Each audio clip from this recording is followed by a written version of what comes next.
Husqvarna was a dying company. In the mid-2000s, Cagiva had drained the life out of the Swedes, barely scraping by year after year. As the motorcycle market was blooming, the little dirt bike manufacturer was struggling to keep pace. The thing is, Cagiva had grown tired of it. They wanted to reinvent themselves, to pour all their efforts into MV Agusta and its other street bike companies, so in order to gain an influx of cash, they were set on getting rid of the Huskies. And then came BMW, and with it, some of the darkest times in Husqvarna's history. This is a story of a big conglomerate trying to turn a small historic brand around, only to find itself digging a deeper and deeper grave. A story of gross mismanagement and complete lack of vision. This is the time when BMW almost ended Husqvarna. 20th of July 2007. A new press release pops up on BMW's website, announcing the acquisition of the Swedish motorcycle brand. The public got excited, ecstatic to see what the Germans could do at the helm. But little known fact, Cagiva only owned the production rights, not the brand itself. So when the Bavarians went ahead to buy it, they also had to negotiate with the Husqvarna group, the same umbrella company that makes lawnmowers and power tools, in order to be allowed to license the brand name. The price? Confidential, at least officially. Unofficial sources quote the entire acquisition to have been worth close to 100 million euro, but that number has never been confirmed. What seems to be generally accepted is that BMW paid a pretty penny for it, as they had grand ambitions going into the late 2000s. This does beg the question, why would BMW do something like that? What was in it for them? I mean, in 2006 they were selling roughly 100,000 units a year, while Huskies were only moving 10 times less units for the same allotted time. The reality is, BMW wanted to change.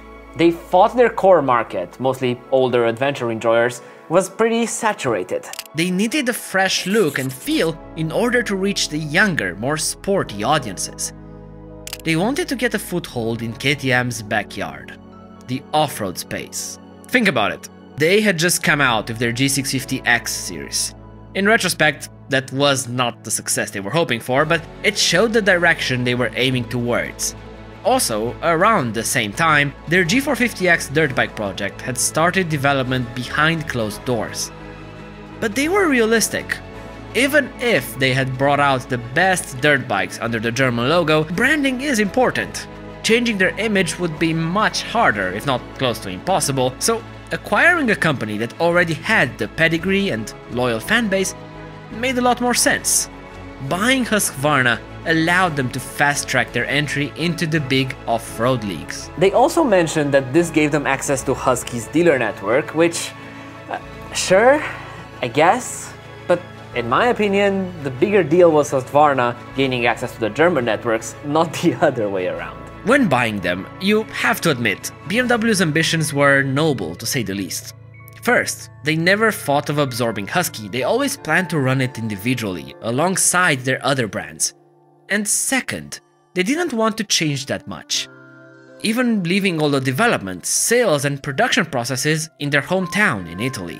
BMW was going to own that operation, but it would remain a standalone one. Well, that was the plan, and it didn't last for long. Look, the Germans were optimistic. They had set a target for Husqvarna to sell 30,000 units a year. To give you some perspective, that was 3 times as much as they managed to do previously. Ambitious, to say the least. But the Germans were confident and invested multiple millions in R&D and factory development in order to try to bring the Italian operation up to speed with the modern world. They tried to let Husqvarna do its thing and not intervene that much. And as great as that sounds, it turned out to be a big mistake. 3 years had gone by and the sales numbers stayed flat at roughly 10,000 units a year. Unlike that subscribe button. Cheers. See, behind the scenes, this merger was doomed from the very beginning. The first obstacle came quickly, and that's the 2008 financial crisis. Soaring gas prices, falling home prices, and rising unemployment. Less than a year after taking on the brand, the entire motorcycle market collapsed, alongside with everything else basically. They could not have timed it any worse. And then, adding to that, they bought Cagiva's factory and production, but they also managed to inherit their problems. Around 2010, speculation started floating around on forums about Husqvarna not supporting their older models. Some users were allegedly being told that their 8-year-old dirt bikes no longer had any access to spare parts. 8 years of support is nothing in the automotive space. Well, as many other internet forums, this spread like wildfire in particular communities, but just as most internet rumors, this one was not exactly correct. BMW had never said they would end this support. Problem solved, right? Not exactly. Sure, BMW kept producing spare consumables for these older Husqvarnas, but Cagiva's old shortcuts came back to bite them. When a new model begins its production run, the big spare parts like chassis are built alongside the finished motorcycles.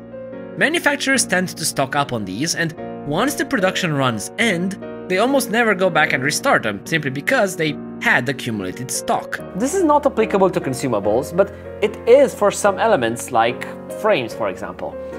And here lies the issue. Cagiva was constantly in money trouble, and so they skimped on the number of these big spare parts.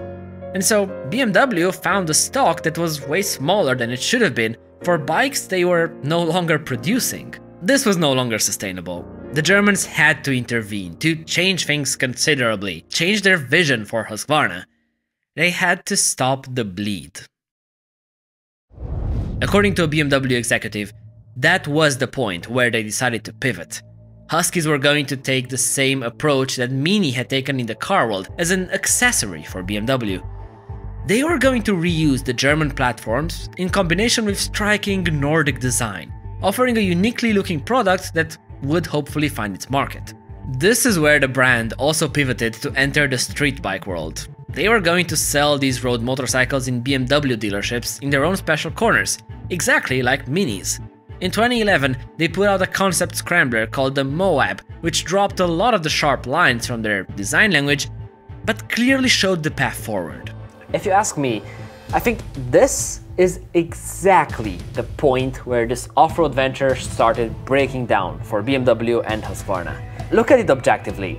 Huskies weren't really selling. The German dirt bike revolution, the G450X, proved to be a complete commercial failure. We actually have a video dedicated to that. Nothing they tried was working. So, in a desperate attempt, they attempted to mold Husqvarna into rebranded BMWs. And out of this show came one of the best motorcycles in history, the Nuda. This 900cc, striking looking machine was supposed to mark the comeback of the Swedish brand into the street bike scene. It was built on top of the existing F800 platform, but the Italian engineers took the engine, bored it out, changed the pistons, camshafts, conrods, modified the crankshaft offset, changed the firing order, giving this motorcycle one of the best soundtracks in history. They gave it the highest quality components. It was a bridge between a supermoto and a naked commuter. Its reviews were great, and the customers loved it to bits. And then, just look at it. When launched, it won the Red Dot Award for design. Now, okay, this award has been won questionably before. I'm looking at you, Transhelp. But nonetheless, you can't deny how striking and unique this machine ended up looking. Look, I personally love the Nuda and what it represents. But unfortunately, that was not the market's opinion. Yes, this felt nothing like a regular F800. But it also didn't go far, since they only mounted a 13-liter tank to provide fuel for their thirsty power plant, which gave you a range of, well, not that far. The thing is, it was a specialized product, one that gathered an enthusiastic community around it. But this was not the type of machine to gather mass appeal. And that's what Husqvarna needed, an influx in sales, not a halo model. With that, according to the LA Times, Husqvarna sold an abysmal 9,286 units in total throughout the entire 2011. Even with this desperate attempt at a rebrand, BMW was still way in the red. And things were not improving. From a worry, the situation had become a full-blown crisis. So they tried something else, trying to position the Huskies as more mellow dual sports rather than hardcore racers. They brought out another scrambler prototype called the Baja. Their new models, the Nuda 449, 511 and 650, were all based on existing BMW engines. they tried to consolidate their offerings as much as they could. Around that time, as their G450X had failed, they even transitioned Speedbrain, their factory-backed Dakar team, to being sponsored by Husqvarna, since that was their only off-road offering left. As the end of 2012 approached, the situation for the Husky operation was dire. Around 260 people were part of the operation in Italy, and they had a lineup consisting of 26 models. From the outside, that looks promising. And in fact, if you look at the units sold in 2012, they managed to bring that number up to 10,751 units, a 15% increase over the past year. Sure, it's way far off from BMW's original estimates, but up is up, right? It's something. You probably saw this coming, didn't you? The real situation was bad. Really bad. Look, out of those 10,751 units, 3,257 of them consisted of Nudas and 650s, which were part of their new street bike philosophy. The thing is, those numbers are extremely low for road-going machines. But what this means is that if you remove these, you're only left with 7,494 off-road units. This was Husqvarna's bread and butter, their main reason for existing. And yet, 5 years after the acquisition, these numbers dropped even lower. This was, indeed, a dark time for the Swedish brand. In fact, if you look at their current history page, they don't even mention the BMW era. I wonder why. As early January knocked at the door, news sites exploded. Apparently, KTM had decided to buy Husqvarna off of BMW. Okay, technically it wasn't KTM, it was a peer company, but that's not relevant. Allegedly, this was done to sweeten the deal for antitrust regulators in Europe, but what matters is, the same people controlling KTM were now at the helm of Husqvarna. We actually covered a part of this in an older video on why KTM bought Husqvarna and GasGas. Here's the thing, ever since 2012, BMW was done with anything off-road related. They saw the market shrinking so much after the big financial crisis, they thought it would end up with no future, and so they simply wanted to get out of it as quickly as possible. That's why, officially, the Germans stated that the focus of the realignment will be on urban mobility and e-mobility. Basically, they wanted to build city scooters instead of dirt bikes. Fair enough, they were definitely more capable in that area. What this says to me though, beyond the PR speak, is that BMW had absolutely no idea what to do with Husqvarna. And so, at some point, they simply had to cut their losses. The sale price was, again, confidential, but after 5 years of digging a bigger hole for this company, I can't imagine it being too high. The really fascinating part starts to shine when you take a look at what actually went wrong. On one hand, that era gave us some of the best looking dirt bikes ever. I genuinely love those designs, aggressive, sleek, yet elegant. So good. On the other hand, the reality was, a lot of those machines were simply not that good. Kind of unreliable and kind of old tech. They kept these old models alive, but didn't improve much on them. And then, whenever they tried to do new things, they had to start with an already failing platform. Take the 449 and 511. Initially, Husqvarna was let loose to do whatever they wanted, as long as they used the engine out of the G450X. And that's perfectly fine. That was a perfectly fine power plant.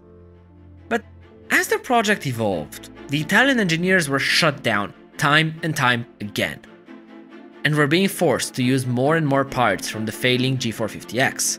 And so, with that, these bikes inherited a lot of the downsides of the BMW dirt bike, which I don't need to remind you, was an utter failure. And so, obviously, their sales numbers showed that. This had to have been so frustrating for BMW. Their German brand was finally starting to recover, while the Huskies were just sinking deeper and deeper.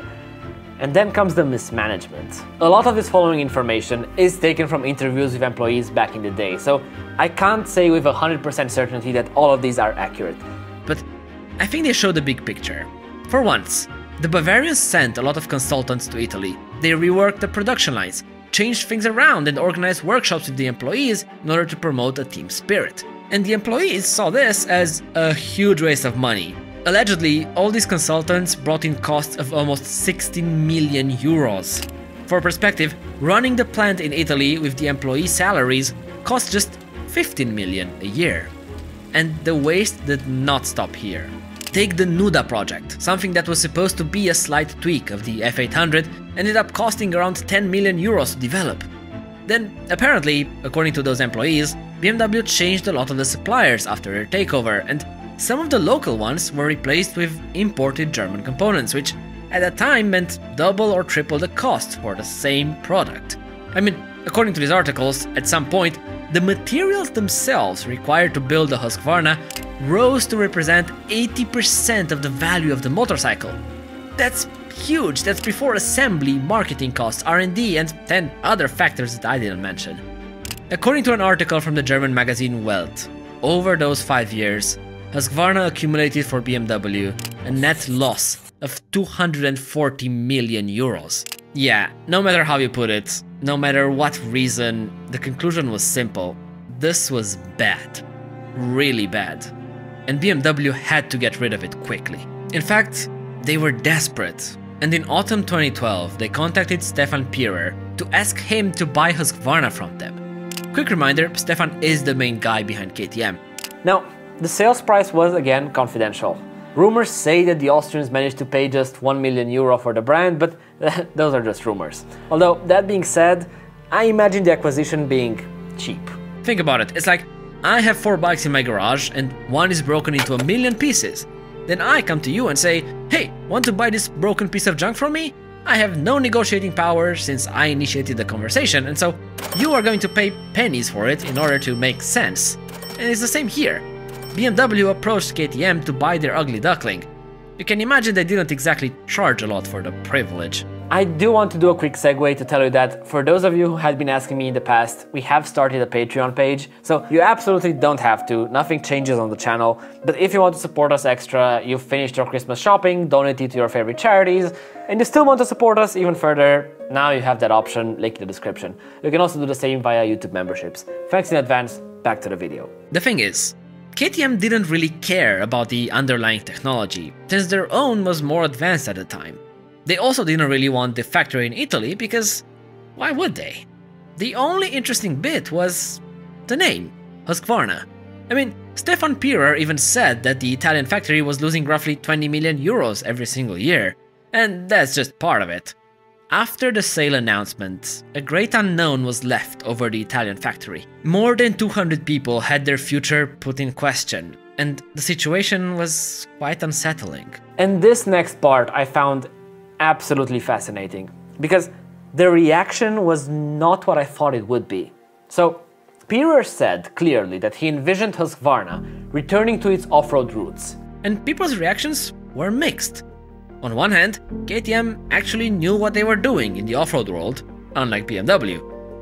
But on the other, there was a fear that Husqvarna would completely lose its own personality, which, looking back, kind of proved to be true, for better or for worse. But then, 3 months after the announcement, KTM dropped a bombshell. They were intending to only keep some marketing staff and the brand itself, and get rid of everything else. The production was going to move to Mattighofen in KTM's backyard.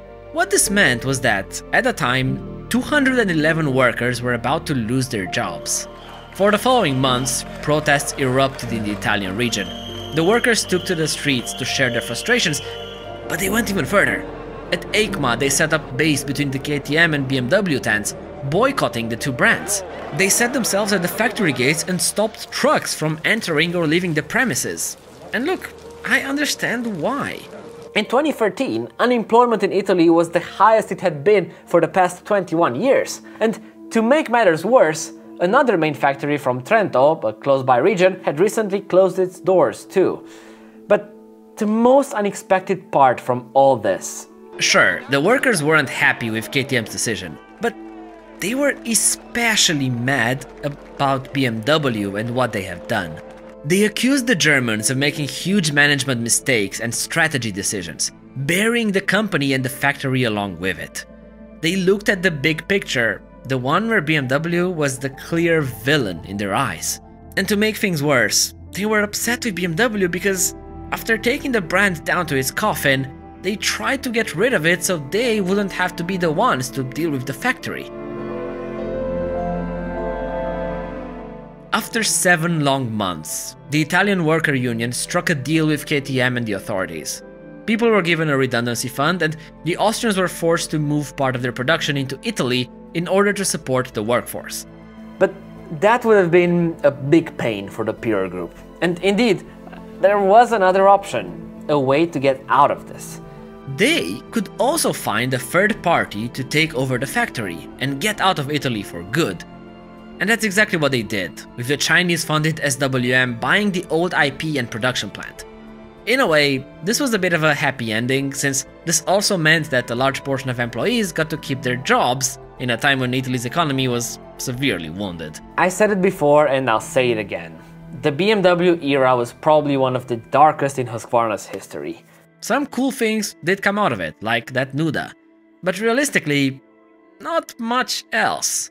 Husky has been a brand that seems to have never been able to escape the fear of bankruptcy throughout the years, and now, in 2024, as part of the peer group, they are facing another challenge. Let's see if they can survive this one as well, since things are not looking rosy. Thanks for watching. Have a good one.